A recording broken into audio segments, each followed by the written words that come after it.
सा लगा, अंत में बताइएगा जरूर। अरे बहू, चाय ले ले, उठ जा बेटा। अरे मम्मी रहने देती ना, मैं उठ तो रही थी। अरे कोई बात नहीं, खाने में क्या बनाना है वो बता दे। देख लो माँ, कुछ भी जो ये कहे बना लेते हैं। बेटा, मैंने तो जो सब्जी थी वो काट दी है, तू बस रोटियां बना लेना। ये हर रोज सुबह का सीन था ममता के ससुराल का। एक दिन पड़ोसन कहती है, अरे बहन जी, सारा दिन काम करती रहती हो, थकती नहीं क्या आप? बहू क्या करती रहती है सारा दिन? अरे वो भी कुछ ना कुछ करती ही रहती होगी। अब इतनी भी बूढ़ी तो नहीं हूं मैं जो बैठ जाऊं कि सामने काम पड़ा है और मैं बैठ ही रहूं। अरे लेकिन बहू की तो आदत खराब हो जाएगी जब सारा काम आप ही कर दोगी। अरे ठीक है ना, कम उम्र में हमारी भी शादी हुई थी। अब आजकल के पढ़ने लिखने वाले बच्चों को सारी जिम्मेदारी लेने में भी तो वक्त लगता है। बहू है तो क्या हुआ, मेरी बेटी की उम्र की ही है ना। एक उसे भी देख लो, चाय बनाने के सिवा आता ही क्या है। ममता से सारी बात करती है। हाँ मम्मी जी ही ज्यादा काम करती है, इसमें कोई दो राय नहीं है। लेकिन मैं भी क्या करूं, ऑफिस और घर के बीच जो वक्त मिलता है उसी में काम कर लेते हैं, है ना। दिन बीत रहे थे। सास बहू के बीच की बॉन्डिंग अच्छी थी, लेकिन जब बहू माँ बनती है तो जो थोड़ा बहुत काम किया करती थी वो भी छोड़ देती है। बहू, ये ले तेरे लिए बनाया है, इसको खाने से बच्चा और तू दोनों स्वस्थ रहेंगे। ठीक है माँ जी।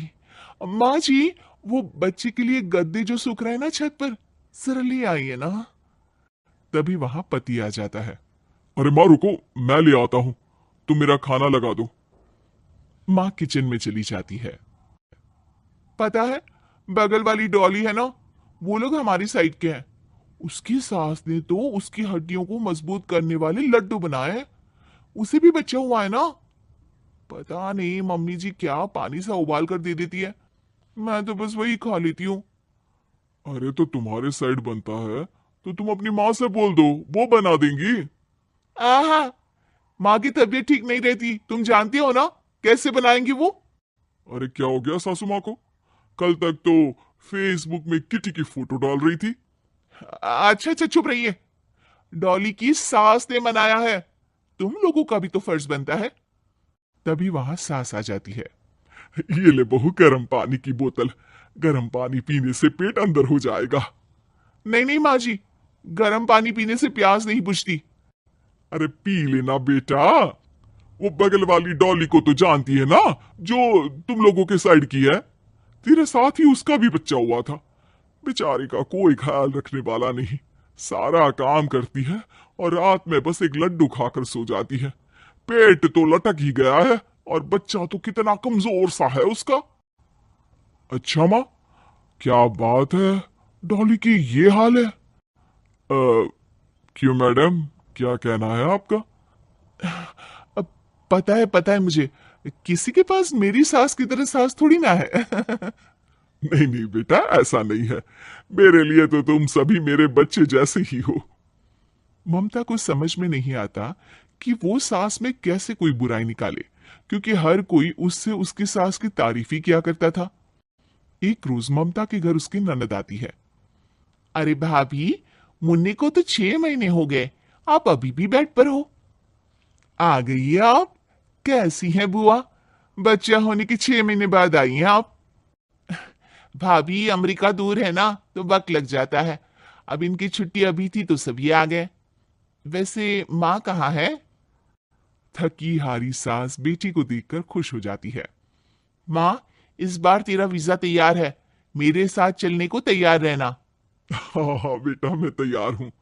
अरे ऐसे कैसे माँ, मैं कैसे मैनेज करूंगी? कैसे मतलब? जैसे मैंने किया अमेरिका में, आप इंडिया में कर लेना। वैसे आपका तो मायका भी पास ही में है ना। हाँ वो तो है, लेकिन वहां माँ के पास वक्त नहीं होता, ईश्वर भक्ति में उनका सारा समय चला जाता है। भाभी, बेटी परेशान हो तो माँ का ध्यान आरती में कैसे लग सकता है? समझ में ही नहीं आता। वैसे भी अब माँ को मैं अपने साथ ले जा रही हूँ। माँ को विदेश घूमने का शौक है ना। ममता मन मारकर चुप हो जाती है, लेकिन मन ही मन सोचती है कि वो कैसे सारा काम मैनेज करेगी।